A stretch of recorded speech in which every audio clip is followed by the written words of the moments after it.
আসসালামু আলাইকুম গাইস, কি অবস্থা? সবার কেমন আছেন? সবাই তো আশা করছি সবাই ভালো আছেন, আমিও ভালো আছি। তো আপনাদের মাঝে আজকে একটা বিষয় নিয়ে কথা বলবো। বিষয়টা হচ্ছে আমাদের দেশের প্রত্যেকটা ফ্যামিলিতে একটা সমস্যার কথা। তো বিষয়টা হচ্ছে বর্তমান ইয়াং জেনারেশন পোলাপান আছে আমাদের দেশে। তো ওরা বেকারত্বের কারণে ফ্যামিলিতে যদি কোনো ব্যবসার উদ্দেশ্যে বন্ধু বান্ধব মিলে যদি কোনো ব্যবসা চালু করতে চাই, তো ব্যবসার উদ্দেশ্যে কিছু টাকা পয়সার আবদার করে ফ্যামিলিতে, তো ফ্যামিলি ডিরেক্ট না করে দেয় যে ব্যবসা করবি, লস খাবি, এই সেই অনেক কথা। তো যদি বলা যায় যে বিদেশ যাব, কিছু টাকা লাগবে, তখন পরিবার এক চান্সে রাজি হয়ে যায়। কারণ কিছু কিছু ফ্যামিলি মনে করে বিদেশ বলতে অনেক টাকা, অনেক বাড়ি গাড়ি, অনেক কিছু করা যায়। সো বিদেশ যাওয়ার জন্য 5 লাখ, 10 লাখ, 20 লাখ তাদের কাছে কোনো বিষয় মনে হয় না, কিন্তু ব্যবসায়ের উদ্দেশ্যে যদি 1 লাখ টাকা বা 2 লাখ টাকা চাওয়া যায়, সো দিতে চায় না।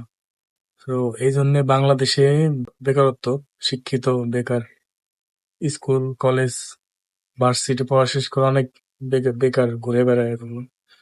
সো শেষমেশ ফ্যামিলি থেকে বিদেশ পাঠানোর জন্য রাজি হয়, টাকা পয়সা ম্যানেজ করে বিদেশ যাওয়ার জন্য কাগজপত্র জমা দেয় এবং চলে যায়। সর্বশেষ বিদেশ যাওয়ার পরে কাজ কাম পায় না, কিছুদিন বসে থাকে, বা দেশ থেকে কোনো স্কিল স্কিল নিয়ে যায় না বিদেশ। তো তখন কাজ কাম নিয়ে একটু সমস্যা হয়, কাজ কাম পাওয়া যায় না, বসায় রাখে। পরবর্তীতে কোনো কাজ কাম দিলে, কাজ কাম পাইলেও অনেক কষ্টের কাজ হয়। তো তখন ফ্যামিলি দালালের গালাগালি করে, এই দালাল ভালো না, এই করছে সেই করছে, এটা সেটা অনেক বিষয়। আসলে দালালের কোনো দোষ না, দোষ হচ্ছে আমাদের আমাদের ফ্যামিলির।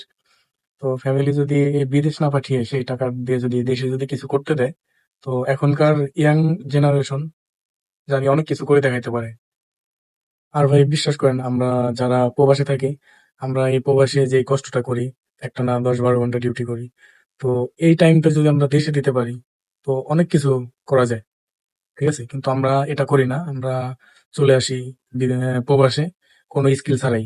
আর প্রবাসে আসলেও স্কিল নিয়ে আসতে হবে। স্কিল ছাড়া আপনি বা আমি কোনো কাজ জানি না, কিছু জানি না, আমি চলে আসলাম বিদেশ, প্রবাসে চলে আসলাম, তো এটা আমাদের জন্য ভালো হবে না। যদি এই টাইমটা যদি দেশে না দিতে পারেন, বিদেশে আসেন, সমস্যা নেই, মানা করবো না। কিন্তু স্কিল নিয়ে আসেন, যে কোনো একটা স্কিল নিয়ে আসেন, যেমন কোনো হাতের কাজ বা ড্রাইভিং বা কম্পিউটার মোবাইলের কোনো কাজ, এগুলা জেনে আসেন, অনেক কিছু করতে পারবেন। আর আমি সকল ফ্যামিলিকে একটা মেসেজ দিতে চাই, আপনার ছেলেকে বা আপনার পরিবারের কাউকে এই বিদেশ না পাঠিয়ে দেশে কিছু করার জন্য একটা সুযোগ তৈরি করে দেন। তা তার জন্য ভালো হবে। তার পরিবার পরিজন ছাড়া বাইরে একা একা কষ্ট করতে হবে না। সো আমাদের দেশের সকল ফ্যামিলির উদ্দেশ্যে বলতে চাই, আমাদের এই ধরনের চিন্তা ভাবনা থেকে বের হয়ে আসতে হবে। আর ইয়াং জেনারেশনের আমাদের মতো পোলাপানের আহ, সুযোগ করে দিতে হবে।